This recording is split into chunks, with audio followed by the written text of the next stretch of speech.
buenas tardes a todas y a todos.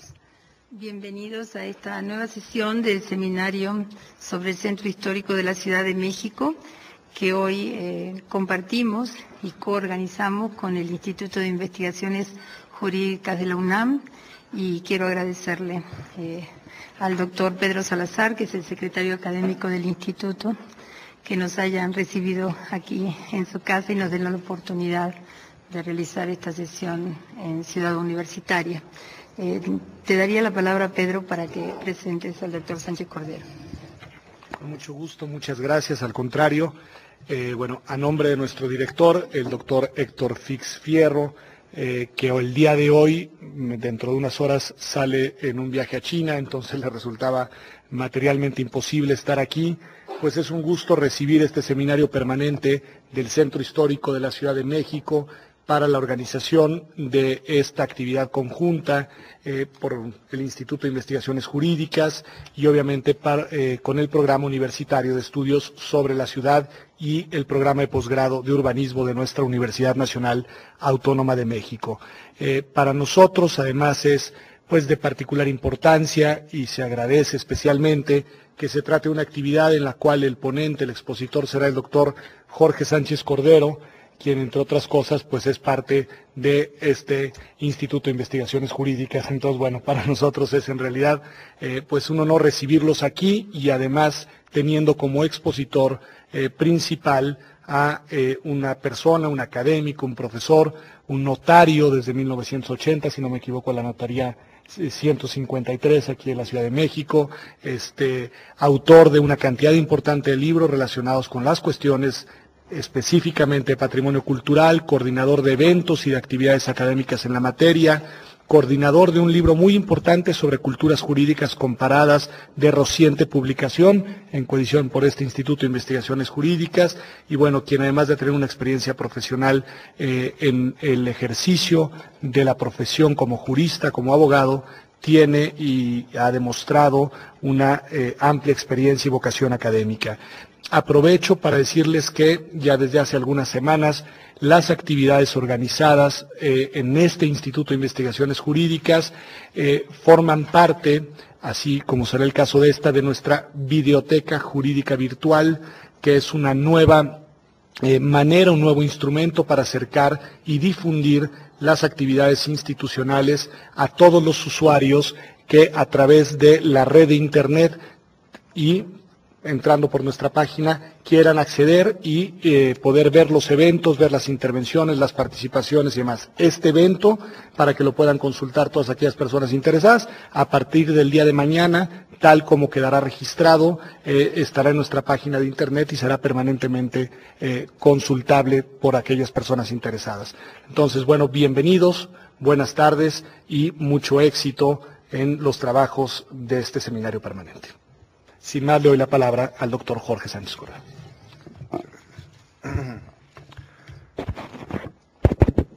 Muy buenas tardes a todos ustedes.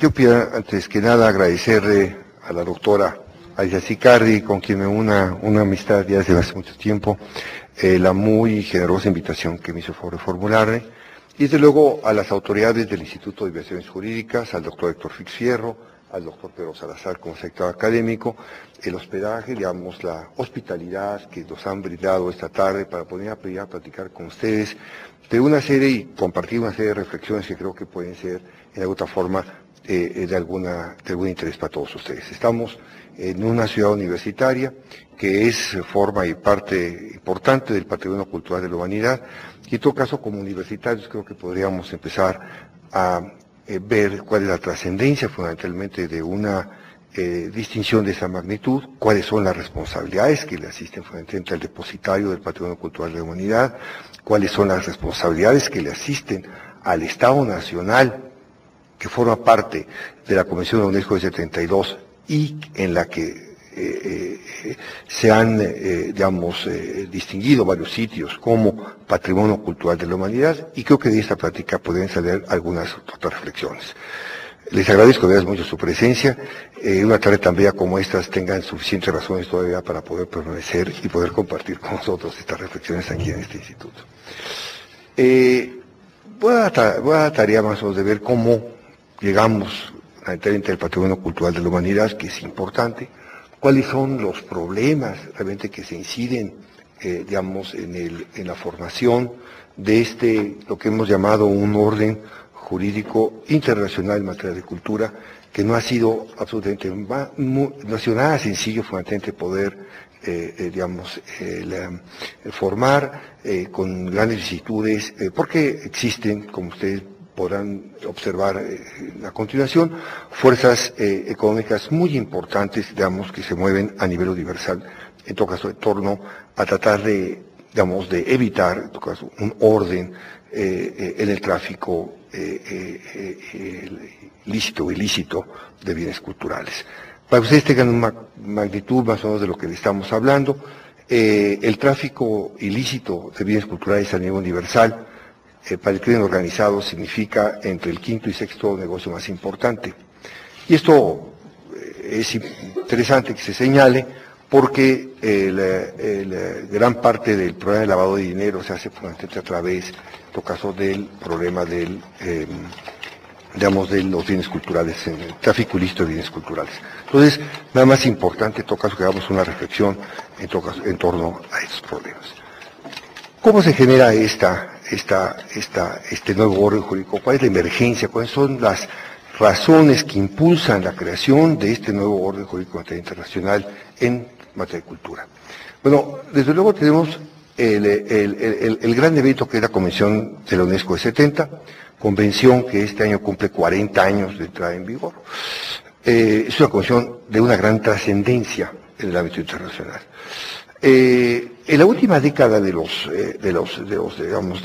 siglo XX ha existido un creciente sentimiento, diría yo, una creciente demanda de protección de bienes culturales. O sea, digamos, esto que les comento es muy importante porque no todo el tiempo ha sido así en materia internacional. Se tienen diversos eventos, episodios muy importantes en la historia de la humanidad, digamos, el pillaje napoleónico en Europa a inicios del XIX, y en el siglo XX el gran pillaje, pues no solamente por parte del nacionalsocialismo en toda Europa. El Partido Nacional Socialista pilla Europa. La colección de Goebbels es una de las grandes colecciones de arte de las que se tienen registro en la historia durante la Segunda Guerra Mundial. El acopio de obras maestras ha sido impresionante, sino que también el Ejército Rojo pilla a Alemania, y los americanos pillan a Alemania también, ¿no? Entonces, hoy todavía tenemos en el Pentágono cuadros importantes, fundamentalmente que provienen de la propia República Federal de Alemania, y que de alguna forma los norteamericanos se llegan a restituirse de la República Federal de Alemania bajo el argumento de que se trataba de desnazificar a Alemania, pero creo que ya después de tanto tiempo, pues ya Alemania acabó de desnazificarse y la restitución de objetos culturales los ha provocado. Y desde luego, pues el último caso tan lastimoso que tuvimos en el Universal, que es el pillaje del Museo Nacional de Bagdad, que es muy lastimoso, muy importante también, digamos, toda la cultura, digamos, asiria, babilónica, se quedaron totalmente desprovistas de un gran tesoro. La humanidad pierde la posibilidad del conocimiento universal a través de la pérdida de ese tesoro de la cultura cuneiforme, y pues el desastre, en todo caso, que significa este pillaje, pues tiene un gran impacto fundamentalmente en el ámbito universal. Entonces, no siempre de alguna forma ha habido acompañado cuando surge de alguna forma la necesidad de proteger los bienes culturales, este sentimiento de protección de bienes culturales, incluso cuando se empieza a introducir la noción de bienes culturales en el ámbito universal. Entonces tenemos que después del gran último pillaje que se registra en la historia, que es la Segunda Guerra Mundial, donde, digamos, los museos europeos fueron saqueados por unos y otros lados. En la Convención de 54 de La Haya, para, digamos, que es la convención que reglamenta la protección de bienes culturales cuando se provoca un conflicto armado. Es cuando surgen las primeras nociones de bienes culturales y de la posibilidad de la necesidad de protección de bienes culturales saneamiento universal. Entonces, esta convención, una convención, digamos, bien lograda. México es parte de ella, aunque, digamos, es un gesto simbólico por parte de México, ya que afortunadamente nosotros, la política internacional mexicana ha sido siempre distinguida por su pacifismo.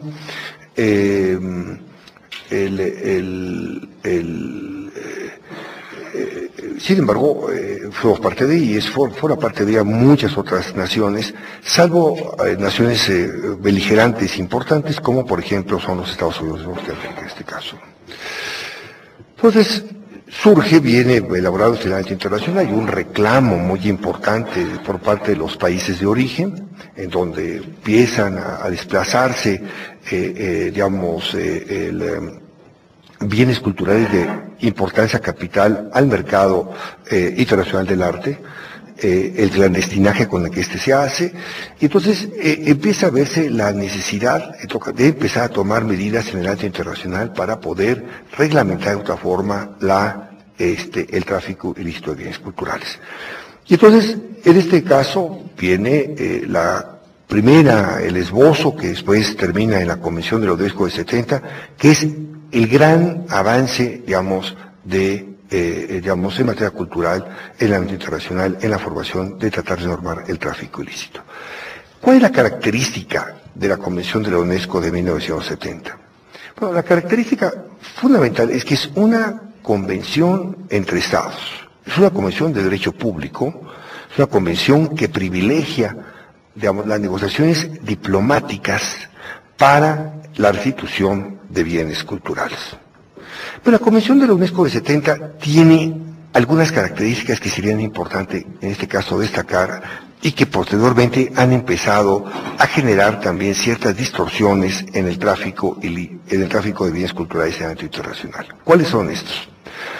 La primera de las características que es interesante destacar es que la Convención de la UNESCO delega en los estados nacionales la posibilidad, la necesidad de establecer, de determinar qué debe de considerarse como bienes culturales. Entonces, la culturalidad del objeto, la culturalidad del objeto va a estar determinada por el Estado Nacional en cuestión. Esto, desde luego, fomenta el nacionalismo cultural, sin discusión, pero tiene un efecto nocivo igualmente. ¿Cuál? El hecho que se cree una hegemonía cultural por la élite en cada uno de los estados nacionales. Es la élite gubernamental la que finalmente va a determinar en cada estado nacional cuál es el elemento de culturalidad, qué bienes deben de tener esta característica de culturalidad y finalmente si estos bienes que tengan esta característica de culturalidad merecen ser protegidos. Y esto obviamente tiene una delegación muy importante en los estados nacionales, por eso la Convención de la UNESCO de 70 es una convención enormemente popular, es decir, ampliamente acogida por la comunidad internacional, porque fortalece el nacionalismo cultural. Sí, pero adicionalmente le confiere fundamentalmente a la élite la posibilidad de esta hegemonía cultural. Y eso es muy importante que ustedes lo retengan en este momento, porque, por ejemplo, las colecciones privadas, que pueden ser también de una gran importancia en el mercado y en la formación del patrimonio cultural de cada uno de los estados nacionales, no se encuentran protegidas por la Convención de la UNESCO de 70. Otro de los puntos importantes a ser considerados en la Convención de la UNESCO de 70, además de este privilegio, digamos, de los canales diplomáticos, que son los que se quieren fomentar fundamentalmente para asegurar la restitución de bienes culturales, es el inventario que se tiene. Y ese inventario es sencillamente determinante. Déjenme decirles en este momento un caso que tenemos, que es el caso Patterson, que estábamos en litigio en la República Federal de Alemania, donde hay una colección Patterson, llamada Patterson, que estaba en España, emigró a Alemania. El gobierno de México ha hecho esfuerzos muy serios fundamentalmente para lograr su restitución, acompañado de otros estados nacionales como es Colombia, Ecuador, el Perú, para poder obtener la restitución de los objetos culturales. Guatemala, por ejemplo, también. Y uno de los puntos de relevancia es precisamente la formulación del inventario que obliga a la Convención de la UNESCO de 70. Y ese es un aspecto que les pido retengan, porque va a ser objeto de que podamos debatir un poquito más adelante. Es decir, únicamente los objetos culturales que estén debidamente inventariados están sujetos a protección. Y claro, desde luego, al estar inventariados, digamos, y esa es un poco la idea fundamentalmente del ámbito material de validez de la Convención de la UNESCO de 70, es tratar de, digamos, que en el momento en que migre un objeto cultural de una jurisdicción a otra, de un estado nacional a otro, pueda ir acompañado de un certificado de exportación en su caso, porque se tendría identificado en forma indubitable este bien cultural. Desde luego, la Convención de la UNESCO es un gran paso, pero esta obligatoriedad del levantamiento del inventario es enormemente complicada. Y es enormemente complicada porque si vemos nuestro país, por ejemplo, nuestro país no tiene absolutamente la posibilidad técnica de levantar un inventario en territorio mexicano. Es más, gran parte del patrimonio arqueológico carece de este inventario, pero tampoco en muchas ocasiones conocemos el patrimonio cultural arqueológico en toda su extensión.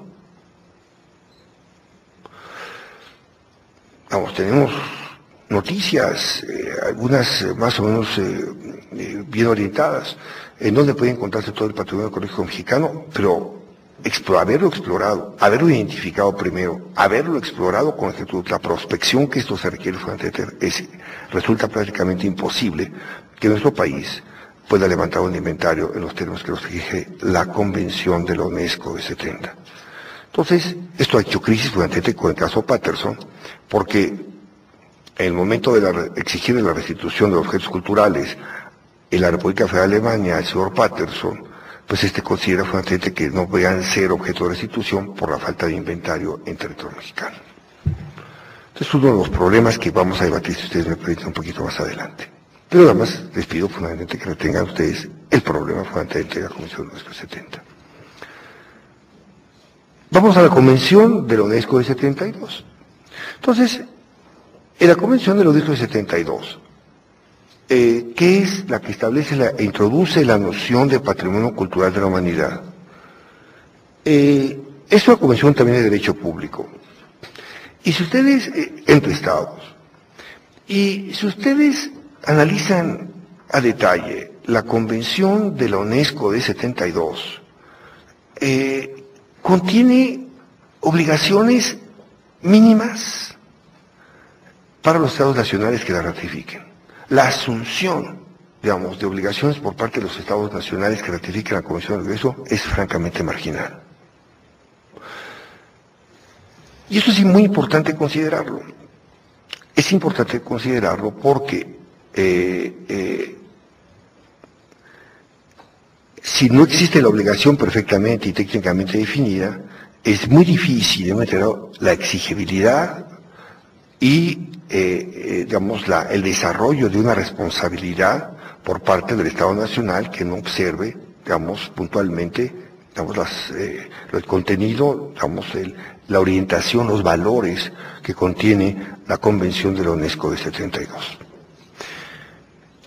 Ha habido una preocupación por parte de los Estados nacionales de que se establezca el patrimonio, cosa que existan sitios importantes, interesantes, dentro del territorio de cada Estado nacional, y que se declare patrimonio cultural de la humanidad. México, quiero decirlo, es uno de los más, ha sido de los más aguerridos en ese sentido y no está no es el asunto es menor, porque la intersección fundamentalmente que tuvieron muchas culturas fundamentalmente en lo que actualmente es el territorio mexicano es de una gran riqueza. Entonces, era muy claro también que México tuviera un papel protagónico, digamos, en en el reclamo y la solicitud de que se declararan Patrimonio Cultural de la Humanidad a muchos de los sitios que actualmente se encuentran en el territorio mexicano. Y ustedes lo pueden consultar en la página, en el portal de internet de la UNESCO. Realmente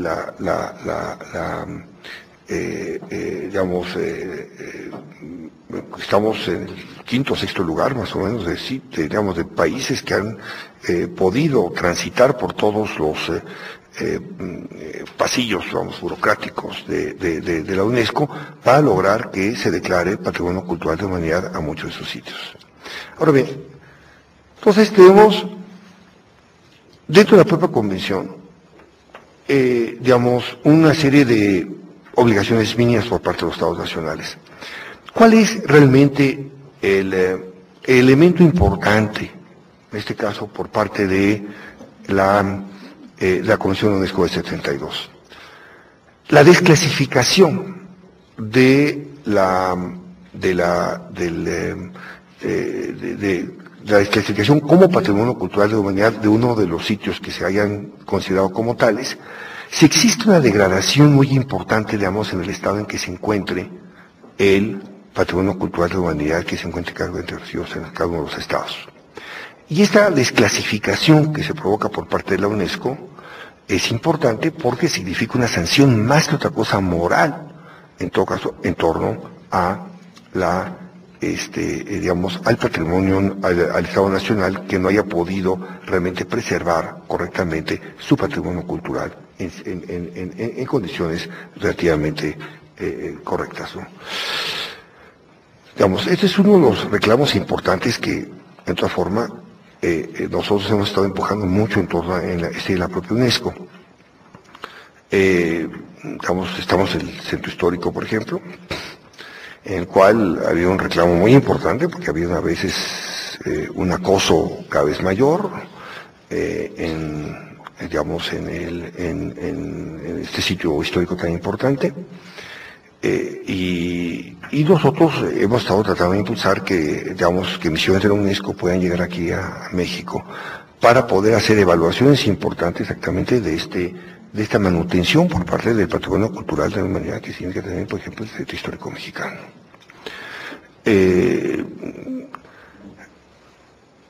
Pero nuevamente, la sanción, la obligación por parte del Estado nacional, en este caso del Estado mexicano, es puntual.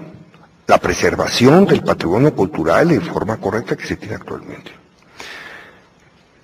No obstante esto, no existiría en el ámbito internacional el fincamiento de una responsabilidad por el incumplimiento de su obligación por parte del Estado mexicano, en todo caso, de estas obligaciones. La sanción sería la desclasificación como patrimonio cultural de la humanidad del sitio en cuestión. Y esta sí sería una sanción enormemente, es decir, moralmente contundente en contra de un Estado nacional. Entonces, yo creo que la élite cultural, la élite gubernamental cultural en México, buen cuidado debería de tener fundamentalmente de no exponerse fundamentalmente a una desclasificación de esta naturaleza que sería sumamente grave por parte de la comunidad internacional. Es una recriminación, una gran recriminación internacional muy seria, la que se podría determinar en un determinado a cualquier Estado nacional, en específico, en especie, al Estado mexicano por incumplimiento. Entonces, ahora, ¿cuál es el régimen jurídico del patrimonio cultural de la humanidad? Si tenemos la ciudad universitaria, esta ciudad universitaria le pertenece primero al pueblo de México, pero nos pertenece a todos los universitarios. El mandato muy claro, le pertenece el patrimonio, forma parte primero del patrimonio nacional, sí, pero también del patrimonio universitario. Entonces, ¿dónde están las obligaciones fundamentalmente por parte, en este caso, por ejemplo, de la propia Universidad Nacional, o si es el Estado mexicano, quien es el obligado fundamentalmente a la preservación del patrimonio cultural de la humanidad. En este caso de Ciudad Universitaria, o en el caso, por ejemplo, también del centro histórico, que es y forma parte del territorio del gobierno federal. Aquí, uno de los problemas más complicados de determinar exactamente es determinar la naturaleza jurídica del patrimonio cultural de la humanidad. ¿Qué es el patrimonio cultural de la humanidad, a final de cuentas, ¿no? Tenemos una serie de, es territorio internacional, es territorio nacional, pero sujeto a la jurisdicción internacional. Y como les decía yo, tenemos una serie de casos importantes fundamentalmente en donde se pudiera en otra forma discutir sobre la naturaleza, del territorio. Déjenme ponerles un ejemplo. La Antártida, por ejemplo. La Antártida es patrimonio de toda la humanidad. En el caso que nos ocupa, no está sujeto al territorio nacional de cada uno de los estados que tienen alguna representación, sino está sujeto fundamentalmente a un régimen sui generis, si me permiten, específico dentro del ámbito internacional, en la cual convergen, está la propia comunidad internacional tal. No así el patrimonio cultural de la humanidad. Entonces, el patrimonio cultural de la humanidad, en este caso, sigue siendo considerado como patrimonio del Estado Nacional en cuestión. En este caso, Ciudad Universitaria, el Centro Histórico y otros muchos más que son patrimonio cultural de la humanidad, deben pertenecer al patrimonio cultural del Estado mexicano. Y es al Estado mexicano al que le asiste la obligación de la preservación en primera instancia del patrimonio cultural mexicano. Y es importante determinarlo y decidirlo porque la contribución que se tiene que hacer por parte del Estado mexicano en la preservación, del patrimonio le corresponde a él. Y en vía de consecuencia tendrá que suministrar los fondos necesarios para la manutención del patrimonio cultural de la humanidad que se encuentra, en el territorio mexicano, entre otros, Ciudad Universitaria, o el Centro Histórico en el caso que os comento. Entonces es muy importante determinarlo, para que, cuáles son estas obligaciones, por eso decía las tareas pendientes. Y la tarea pendiente es que el Estado mexicano, en alguna forma, no ha dimensionado correctamente la extensión de su obligación en lo que respecta al patrimonio cultural de la humanidad que se tiene en el territorio mexicano. Si bien no está sujeto a una jurisdicción internacional, sino está sujeto a la jurisdicción nacional, quien asume la obligación primaria en la preservación del patrimonio cultural de la humanidad en un estado específico es precisamente el Estado Nacional en cuestión. Entonces, el hecho de proveer de la manutención al patrimonio cultural de la humanidad no es otra cosa más que el estricto cumplimiento de la obligación internacional por parte del Estado mexicano. A él, y solo a él, le asiste esa responsabilidad internacional. Entonces, en este caso, creo que lo de Ciudad Universitaria tiene muy claro, fundamentalmente ha definido su régimen de legalidad. Si es parte del patrimonio universitario, como al ser parte del patrimonio universitario lo es fundamentalmente del Estado mexicano, forma parte del patrimonio cultural también mexicano, pero a quien le asiste la obligación de manutención es al Estado Nacional en primera instancia. Esta convención de la UNESCO de 72, es importante determinarlo también, es una convención que nosotros llamamos de bienes inmuebles, o sea, de bienes que no pueden ser desplazados de un lugar a otro. Esta definición de bienes inmuebles, cuyo elemento primario sería evitar ser, tratado de un bien, lugar a otro, tiene peculiaridades muy importantes que había que matizar. 3 casos, por ejemplo, es que os en más bien 4. La primera, el monumento a Abu Simbel en el Alto Egipto, en donde, como ustedes saben, cuando se hizo la presa Asuán, por parte del gobierno de Nasser, el monumento de Abu Simbel y la isla de Philae, o sea, los templos de Philae iban a quedar sepultados bajo el agua.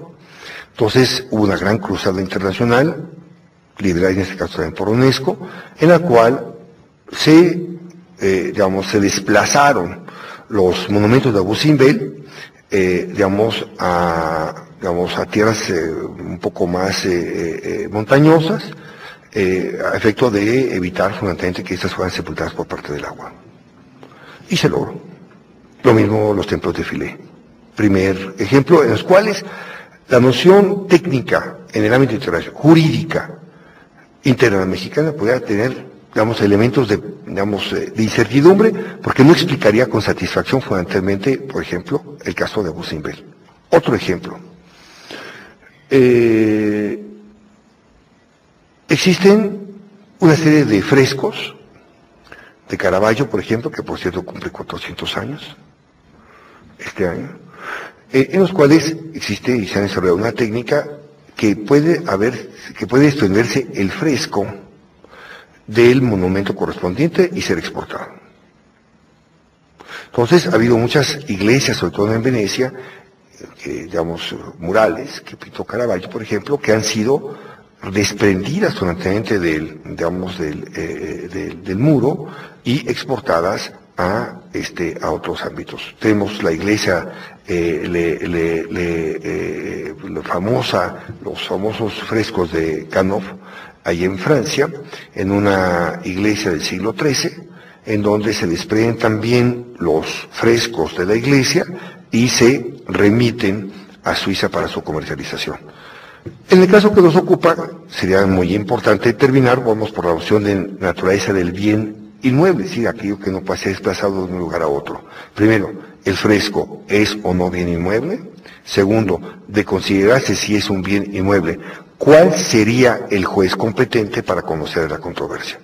Por ejemplo, Francia en este caso reclamó que tenía que ser una jurisdicción, o sea, los tribunales franceses los que debían abocar fundamentalmente a determinar la controversia de la explotación ilícita de estos frescos. Y finalmente los frescos de Teotihuacán.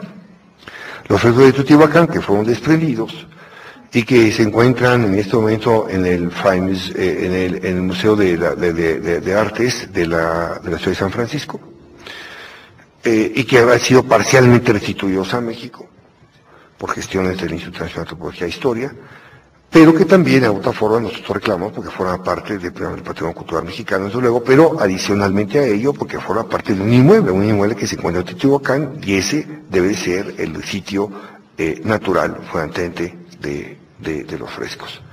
Los ejemplos pueden complicarse enormemente. Por ejemplo, tenemos en la Piazza Minerva, que está junto al Panteón, allá en Roma, en donde el Bellini, o sea, el momento del Renacimiento, se trajo desde Luxor, de Karnak, una serie de obeliscos.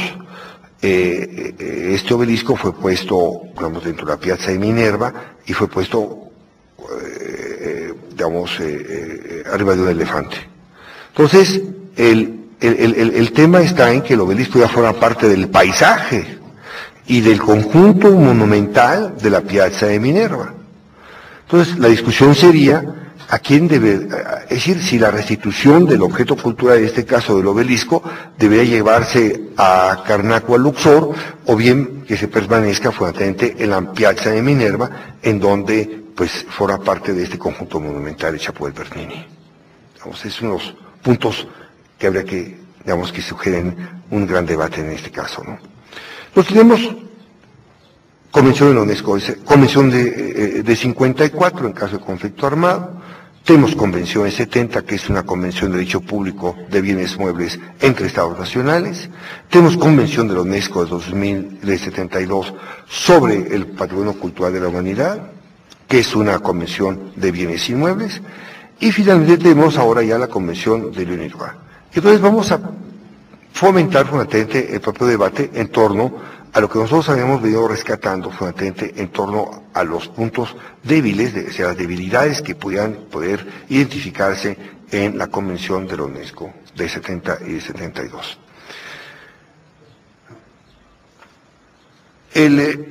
La Convención del 95 de UNIRWA, que trata fundamentalmente de preservar, ¿cuál es, digamos, es una convención que trata en materia de bienes muebles, o sea, aquellos bienes que pueden ser desplazados de una jurisdicción a otra. Y la convención se establece sobre dos ejes fundamentales en este caso: los bienes ilícitamente robados, que han sido sustraídos del país de origen, o bien los bienes muebles que han sido exportados ilícitamente del Estado Nacional. Son los dos ejes. Ahora, en torno a la restitución de objetos robados, creo que aquí hay una mención muy especial en torno a la Convención de la UNIRWA, de la que por cierto México no es parte. Y es una de las tareas pendientes del Estado mexicano. ¿Cuál es la posición de la Convención del 95? La posición de la Convención del 95 es que todo bien robado debe ser restituido. Es muy importante determinarlo. ¿Y por qué debe ser restituido? Porque nosotros postulamos que en el ámbito internacional, obviamente, el robo debe ser reprimido. Y hay un consenso internacional fundamentalmente de que así sea. Luego bien, todo aquel bien que haya sido robado debe restituirse. Y si es cultural, con mayor razón. Pero el artículo, el precepto que les comento, que es muy importante considerarlo, es que, y eso fue una propuesta de la delegación mexicana, todos aquellos bienes provenientes de excavaciones ilícitas o de excavaciones lícitas, pero ilícitamente retenidos, deben ser considerados para todos los efectos de la Convención como bienes robados. Y si son considerados como bienes robados, la restitución de los bienes culturales se aplica en forma automática. Estos son unos grandes, digamos, adelantos fundamentalmente en lo que significa en materia de protección de bienes culturales en el ámbito internacional. No quiero cansaros fundamentalmente con el detalle de los, digamos, del desarrollo de los mecanismos de legalidad en materia de bienes robados, pero hay uno especial que sí me interesa destacar. En la Convención de la UNESCO de 70, quien debe determinar la procedibilidad de la restitución del bien cultural es el Estado Nacional en cuestión. Depende de la élite gubernamental determinar si debe o no ejercitarse la acción de restitución y si debe o no agotarse los mecanismos diplomáticos o públicos a efecto de que se pueda lograr la restitución del bien cultural al país de origen. Como yo lo comentaba, el efecto nocivo es el problema de la hegemonía cultural del Estado.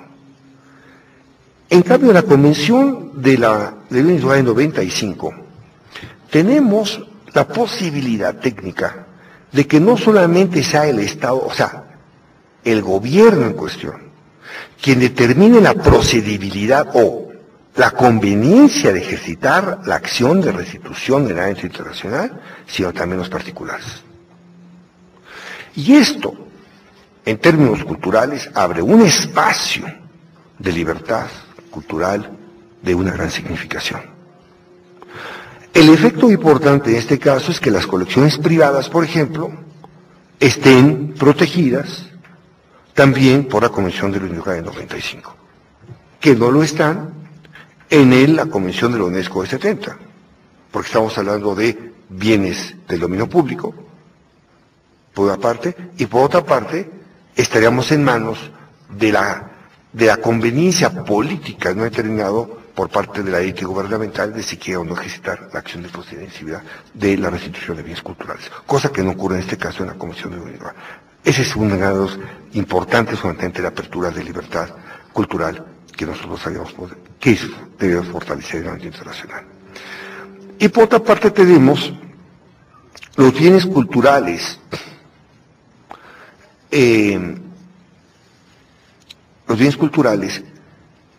ilícitamente exportados, que no necesariamente son robados. Y aquí el tema es enormemente complicado. Es enormemente complicado por una razón. Dejen poner a ustedes un ejemplo sumamente sencillo, para que ustedes entiendan la trascendencia, en todo caso, de lo que se trató de alguna forma de resolver a través de estos mecanismos de restitución de bienes culturales ilícitamente exportados. Si yo en un determinado, le digo, como México, migra un bien cultural a Suiza o a los Países Bajos, a los grandes centros de arte, de tráfico de arte, en este caso, en la nivel internacional, y les solicito la restitución de mi bien cultural. Yo como país tengo que determinar en mi argumentación, sostener el hecho de que tengo una ley, en este caso la ley 72, y como esa ley de 72 ha sido quebrantada, debe de solicitarse y debe de proceder la restitución del bien cultural en cuestión. Eso lo solicito ante la jurisdicción suiza o de los Países Bajos, holandesas, en este caso, donde se encuentra el bien cultural. Bajo ese efecto, lo que obligaría yo al tribunal o a la corte de Suiza o de Reino Unido, en este caso de los Países Bajos, es que en el razonamiento de su sentencia tuviera que determinar que, en virtud de que México expidió una ley que era la ley de 72, y que esta ley fue quebrantada, debe proceder a la restitución del bien cultural al territorio mexicano. Lo que en términos técnicos implicaría aplicar nuestra legislación en territorio extranjero. Y es una ley de orden público. Con lo cual, es fácilmente perceptible que la comunidad y la sociedad, en este caso suiza, francesa o británica, pues no se sentirían totalmente cómodos. Porque es una ley adoptada por un país respecto al cual es totalmente ajeno, incluso poder determinar fuertemente el sentido de la legislación de una u otra forma, por una parte, o bien también poder evitar las variaciones, en todo caso, de política cultural que puede existir en cada uno de los países de origen. Entonces, la trascendencia de este mecanismo que se establece en la Convención de la Unión Europea de 95 es no establecer, no recurrir a la legislación nacional para la solicitud, para el reclamo de la restitución de bienes culturales a los países de origen, sino que nos pusimos de acuerdo todos en unas reglas mínimas que forman parte de un orden público cultural internacional, aceptados por toda la comunidad internacional, a efecto de que en base y en atención a ese orden público internacional en materia de cultura, proceda la restitución. Ya no se trata de que Reino Unido, Suiza, Holanda o Francia pudieran alegar que México quiere hacer valer dentro de su propio territorio su ley, su legislación interna, sino que es la conformación en el ámbito internacional de un orden jurídico aceptado por todos los países de la comunidad internacional, sobre los cuales procede la restitución correspondiente. Y de ese orden público internacional participan todos los estados nacionales y toda la comunidad internacional. Esa es la trascendencia, en este caso, de la Convención de la Unión Europea del año 95. Falta que México la ratifique todavía.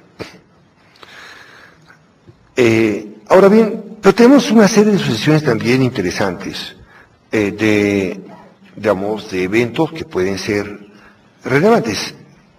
Por ejemplo, la Convención de la UNESCO del año 2001 en materia de protección la salvaguarda del patrimonio cultural subacuático. este es de una gran trascendencia. Nosotros fuimos una antigua colonia española. Entonces, esta convención trata de dar una solución, digamos, a la reivindicación, por otra parte muy legítima, de nuestros estados nacionales, porque nosotros formamos, digamos, si bien es cierto que esto forma parte del periodo colonial, no es cierto esto que forma parte de la cultura nacional también, y en este caso también trata de resolver los problemas, digamos, de legitimidad en la restitución de bienes culturales en patrimonio cultural subacuático. Hay que decirles, el caso es enormemente interesante. El Caribe, el patrimonio cultural del Caribe es subacuático. Y confluyen una serie de estados importantes, Reino Unido, Francia, Estados Unidos, México, desde luego, y desde luego los países limítrofes están ahí, Venezuela, toda la costa de América Central, etcétera, ¿no?